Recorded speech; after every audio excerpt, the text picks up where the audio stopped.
उद्याचा महाराष्ट्र बंद मागे घ्यावा, शरद पवारांनी हे आवाहन केलं। उद्याच्या बंदमधून महिला आणि बालकांवर होणाऱ्या अत्याचाराच्या विरोधात सरकारचं लक्ष वेधण्याचा प्रयत्न होता।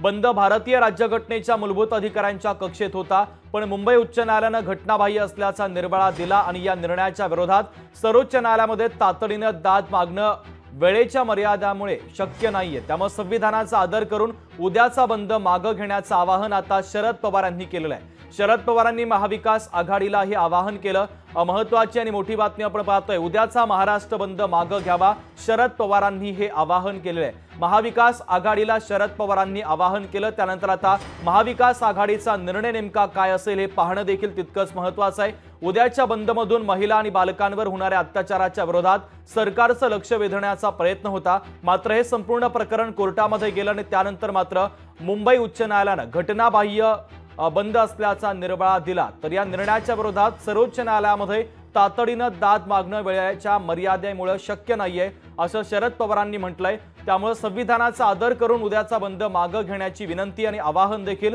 शरद पवार यांनी केलेलं आहे।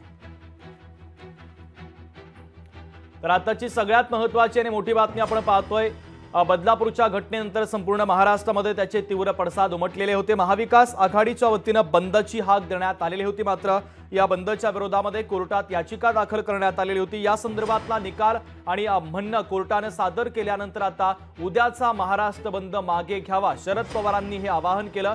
उद्याच्या बंदमधून महिला अत्याचार आणि बालकांवर होणाऱ्या अत्याचाराच्या विरोधात महाविकास आघाडी आवाज उठवणार होती। सरकारच्या विरोधात हा आवाज उठवला जाणार होता, सरकारचं लक्ष वेधण्याचा प्रयत्न होता, मात्र कोर्टाने या संदर्भातला निर्णय दिल्यानंतर उद्याचा महाराष्ट्र बंद मागे घ्यावा असं आवाहन शरद पवारांनी केलेलं आहे। अक्षय मावळे आपले प्रतिनिधी आपल्याशी जोडले जात आहेत, आता या बातमीच्या संदर्भातले अधिकचे अपडेट आपल्याला देतात। अक्षय, शरद पवारांनी उद्याचा महाराष्ट्र बंद मागे घेण्याचं आवाहन केलंय। नक्की शुभम, आपण जर बघितलं तर बदलापूरचं जे प्रकरण होतं, या प्रकरणाविरोधात महाविकास आघाडीकडून उद्या महाराष्ट्र बंदचं जे आव्हान हे करण्यात आलं होतं आणि थोड्या वेळापूर्वीच मुंबई हायकोर्टाने यावर निकाल देखील दिला होता। तर या ठिकाणी सांगण्यात आलं होतं की कुठल्याही राजकीय पक्षाला बंद ठेवण्याचा जो अधिकार आहे तो अधिकार नाही आणि आता जे आहे ते शरद पवारांनी महाराष्ट्र बंदचं जे आव्हान आहे ते आव्हान मागे घेण्यासाठी जे आव्हान आहे ते आव्हान महाविकास आघाडीला केलेलं आहे। पण मुंबई उच्च न्यायालयाने घटनाबाह्य असल्याचा जो निर्वाळा जो आहे तो थोड्या वेळापूर्वी दिला होता आणि या निर्णयाविरुद्ध सर्वोच्च न्यायालयात तातडीने दाद मागणे वेळेच्या मर्यादेमुळे शक्य नाही असं देखील सकाळी जे आहे ते सदावर्ते यांच्याकडून सांगण्यात आलं होतं। मात्र आता शरद पवार यांनी महाविकास आघाडीला जे आहे ते संविधानाचा आदर राखून जे आव्हान आहे ते आव्हान मागे घेण्याचं आव्हान जे आहे ते शरद पवारांनी केलं आहे। अक्षय, महत्त्वाचे अपडेट या बातमीच्या संदर्भातले तू पोहोचवलेले आहेत, तुर्तास धन्यवाद।